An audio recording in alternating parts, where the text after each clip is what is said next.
Welcome to Uptime Spotlight, shining light on wind energy's brightest innovators. This is the progress powering tomorrow.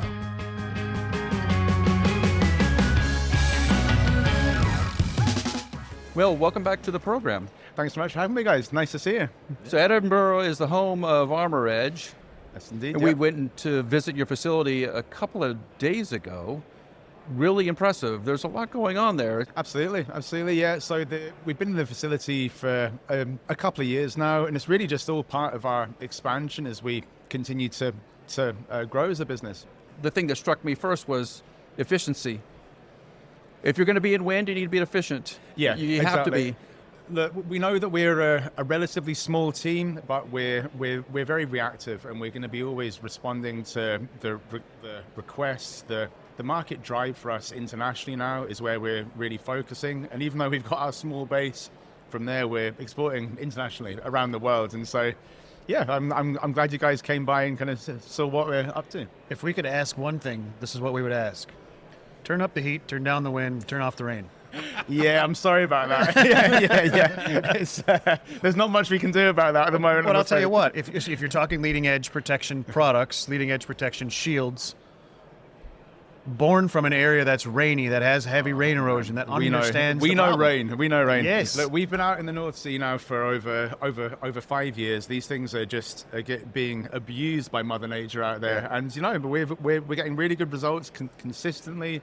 The product's lasting really well against that weather. And I think what's interesting for us as well is it's not just the Scottish rain and the ice and the snow. We're getting good results out in the plains in the Midwest as well now. Very universal products, we hope. I mean, so this is one of the things we always talk about. When you talk wind turbine blades and you listen to the manufacturers, a lot of them sit in Denmark, where the problem is mist in the air, it is rain, it is droplet size, it's all the conversation you hear. But where we see wind is dust, bugs, those kind of things. Like it's different stuff, right? So like I live in Texas, and one of the things that's beautiful about my home in Austin is when I look to the west in the evening, it's bright red skies all the time. Well, that means there's dust in the air. Yeah. Right? Yeah. And when I look west, what am I looking at? 23,000 turbines out in West Texas, right? So everything out there is getting beat up, where we look at inspections of turbines, and we see turbines that are 1, 2, 3 years old that look like they've been in operation for 15 years. Yeah. There's nothing left of them. I know, and people use analogies like, oh, it looks like it's been sandblasted, but it has. It is sandblasted. Yes. We've now conducted testing where we have literally taken kind of aerospace level testing and blasted sand at these shields, and they're super resilient. But it has to be that universal product of resisting the water droplet, the mist, that side of the erosion problem, but also the particulate matter in the air. And there've been some of the places that we've installed. There was actually one site where they had local open cast mining nearby, and there was like marble particulate matter in the air, and these machines were getting trashed in a couple of seasons. And again, we've been on there now for, I think now is our 3rd year in that particular site, and again, really good results.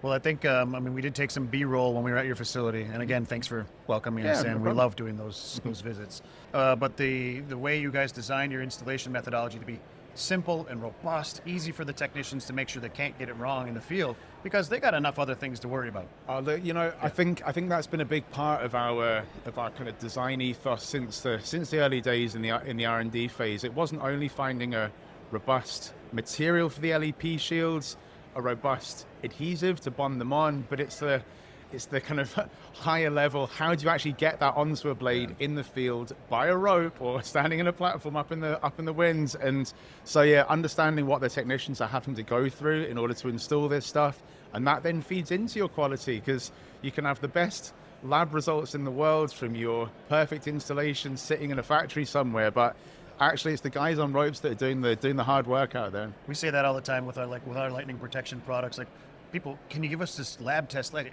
We'll stack you up with lab tests. But what we really want to show you is the tests from the field. The tests where it's been sitting, soaking, getting hit by lightning, all of these things for years and years and years. That's the results we want to show you, because those are real. Absolutely, yeah. The demo you gave us to install the shields and it's basically a series of shields that go along the right. leading edge of the blade. Sort of two parts of that. One, obviously you're trying to recover the lost power, the AEP. That tends to be the big thing, except in some locations, like Joel's pointed out, it's not that the leading edge is just kind of lightly beat up. It's really beat up. Yeah.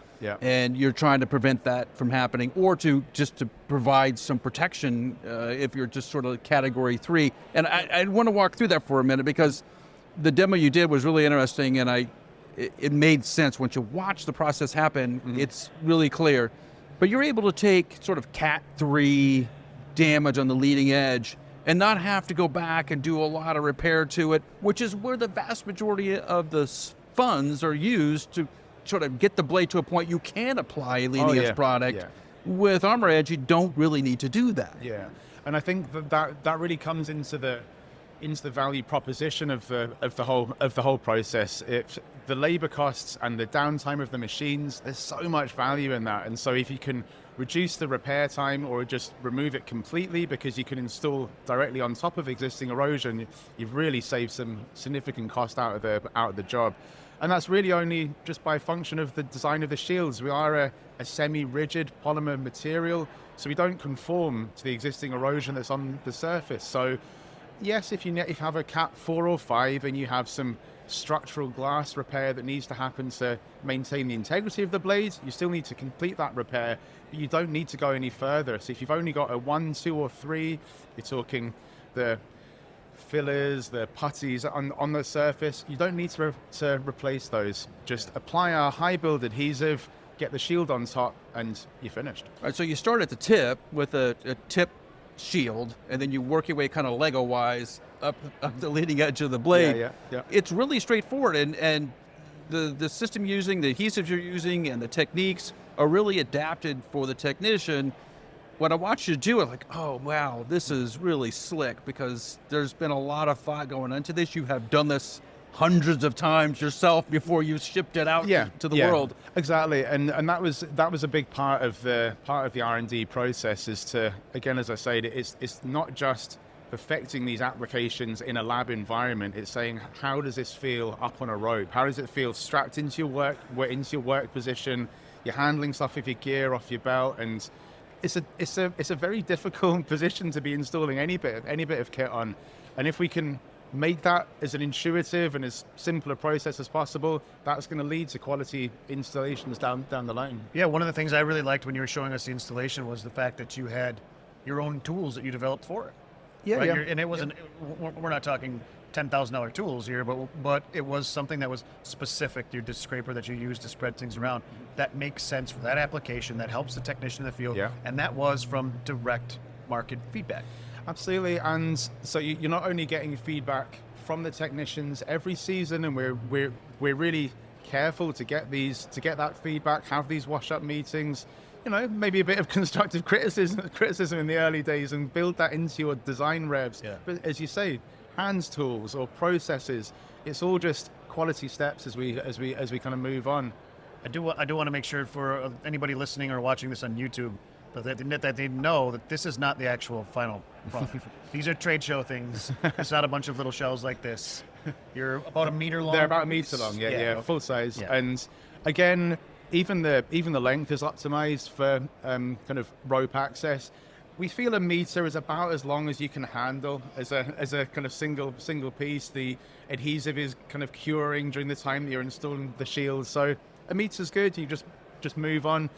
Depending on what the customer's looking for, that can be 10, maybe even 15 shields on longer installations. Look, blades are getting bigger, the leading edge erosion problem's getting worse. So yeah, about 15 shields is probably about our maximum length that we tend to do in the field. So you mentioned customers. We're talking about what they want to see. Let's talk customers a little bit. What does the geographic footprint look like for you guys commercially going into next year? Where do the installs go, and what's your focus? Well, at the moment we are spread internationally. Obviously, we're based here in Edinburgh and started our work out in the North Sea. But over the past few seasons, our biggest market has been North America.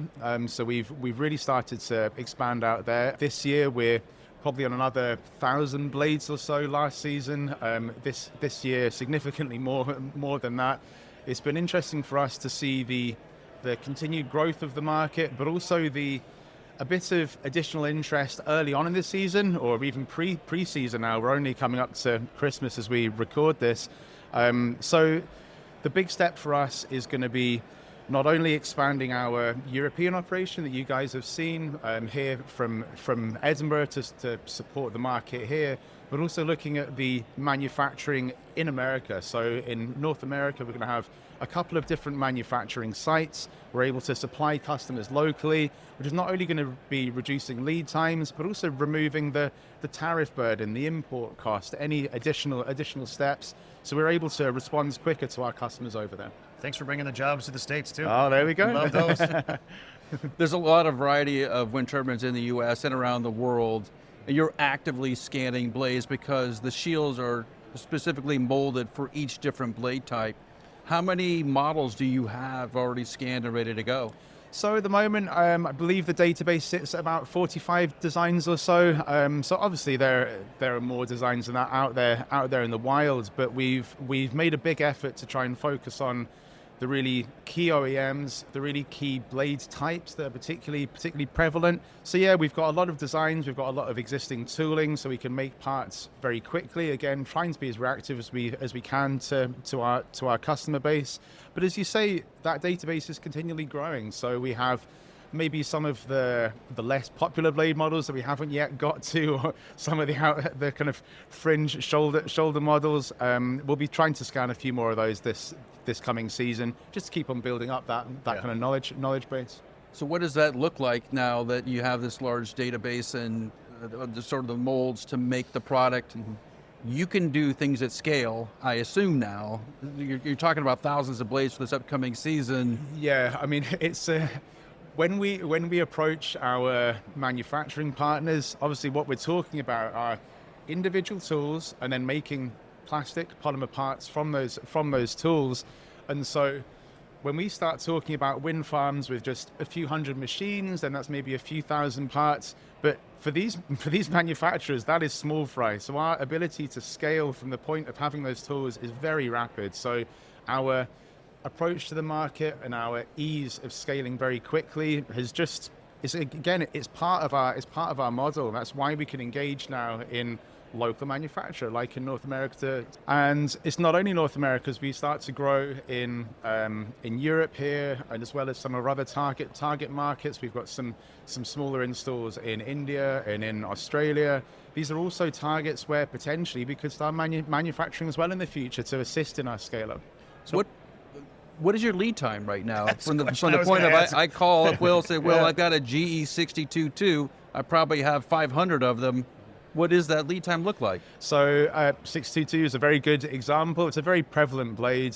We've had a number of projects for this. So we've got tooling ready to go. You're probably talking around 4 to 6 weeks to get that material out. Yeah. If it was a new design, it would be longer, but still you're only up at 10 to 12 weeks for a new design. So yeah, it's as you guys have seen, it's quite an involved process. We've had a lot of design evolution to get here, but we're quite a finesse process now. Yeah. That was the exact question I was going to ask, because it's one we get asked all the time too, right? Hey, and now we're sitting at the end of the year, coming into the new year, and in the United States, our blade season in the southern part of the States, right? You're South Texas. You're starting in the next 2 months, right? You're starting end of January, beginning of February, and then that starts to roll north as we go, and by May, we're in full swing across North America. So if you're an operator listening to this and you're thinking, hey, maybe I'd like to, if I don't want to roll it all out, maybe I'd like to try a couple. We're going to do an LEP campaign. Let's get this stuff out there and see what it looks like. You need to get a hold of Will. Oh, you should. Yeah. And you should try it. I think a lot of the operators haven't dabbled too much. They've seen a lot of products on the market, a lot of sort of chemical mixing, apply a polymer to the leading edge products, tapes, paints, all of that.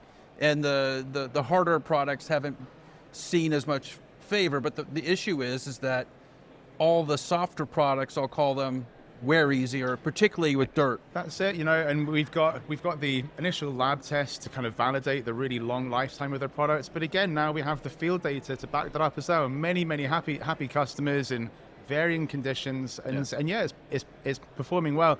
Interesting what you're saying though about the the lead time of the products. You know, we've really tried to drive that down as much as possible. And look, we know the planning world out there is not a perfect science, and there's always going to be people coming to us with super short lead times.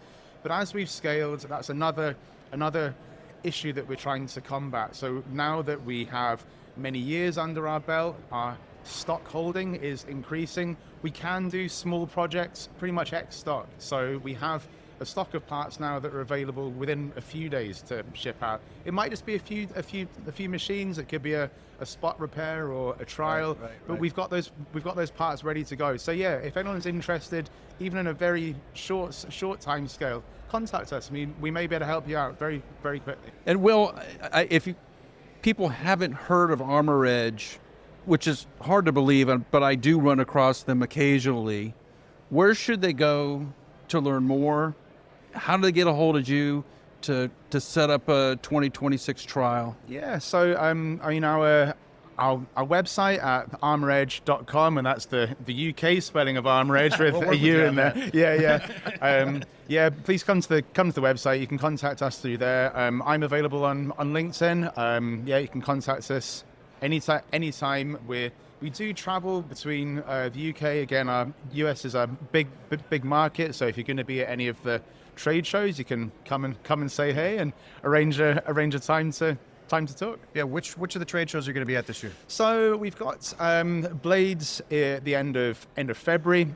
In the US, we've got the ACPO O&M event. And that's the start of March. Just before that, we've got one of our representatives in Australia at the WOMA show as well. Sure. So it's that's kind of the start of the year. As we move on, again, there's going to be a lot of interaction with customers and suppliers. So even outside the shows, you might be able to get hold of us, look out for us. But I think coming up to the summer, we've then got the Clean Power event. We like to visit that for a bit more of a higher level view of what's going on in the industry as well.